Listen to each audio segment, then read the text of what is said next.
복에 대한 말씀 암송 기도와 암송 찬양. 요한계시록 16장 15절 말씀. 보라, 내가 도둑같이 오리니 누구든지 깨어 자기 옷을 지켜 벌거벗고 다니지 아니하며 자기의 부끄러움을 보이지 아니하는 자는 복이 있도다.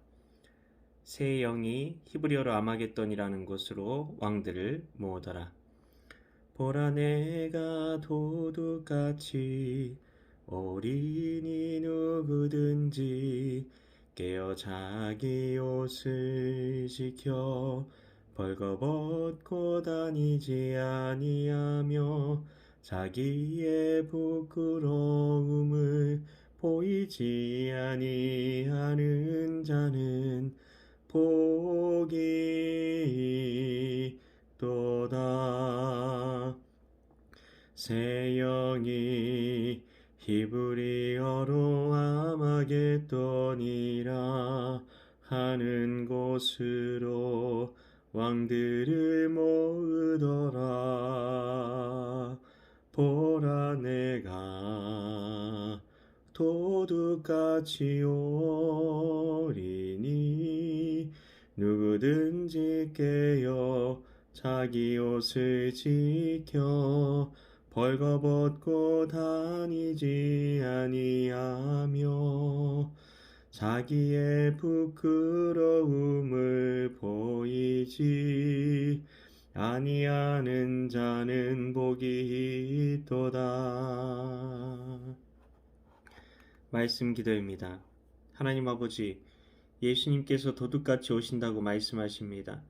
왜 예수님께서 도둑같이 오신다고 하시는 것일까요? 깨어 자기 옷을 지키고 벌거벗고 다니지 않는 사람은 누구일까요? 그 사람이 지켜야 한다는 옷은 무엇일까요? 무엇을 해야 복을 받는다는 그런 말 아닌가요?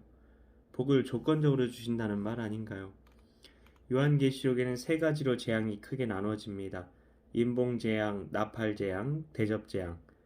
그런데 각각 7개씩의 재앙이 있습니다. 7이라는 것은 완전하다는 뜻을 가지고 있는 수이기 때문에 완전한 심판을 말하는 것입니다.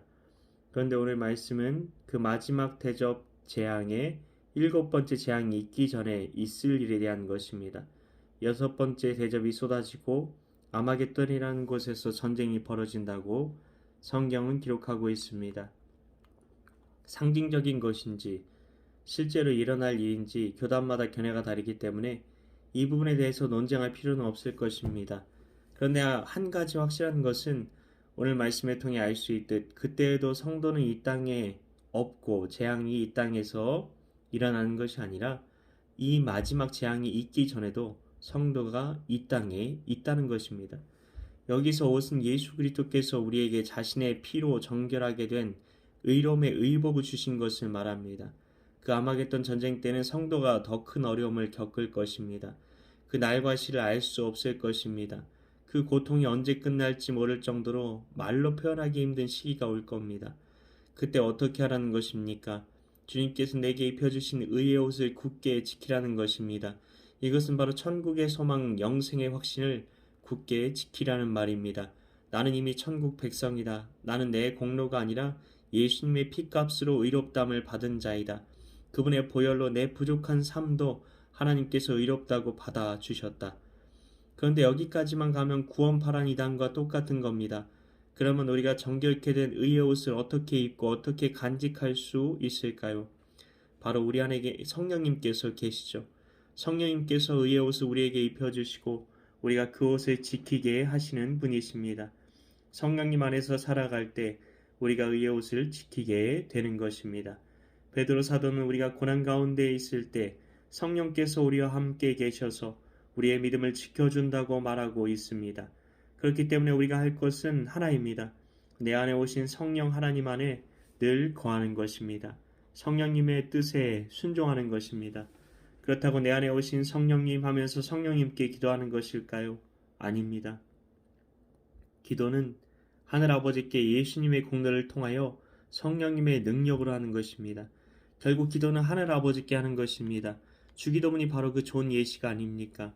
기도에 있어서 삼위일체 하나님이 함께 나와 역사에 주신다는 것입니다. 하나님 아버지, 우리가 지켜내야 할 의의 옷이 무엇인지 알게 되었습니다. 우리 안에 계신 성령님을 바라보며 우리에게 주신 그의 옷을 덧입고 하루를 살게 하소서. 그 감격 속에서 천국 백성이 이미 된 나를 바라보며 나 같은 죄인을 살리셔서 하나님의 의의 길로 걷게 하신 그 은혜를 찬양하는 하루를 살게 하옵소서. 이 땅에서 천국 백성으로 아름답고 영광스러운 말과 행실을 가지고 살게 하옵소서.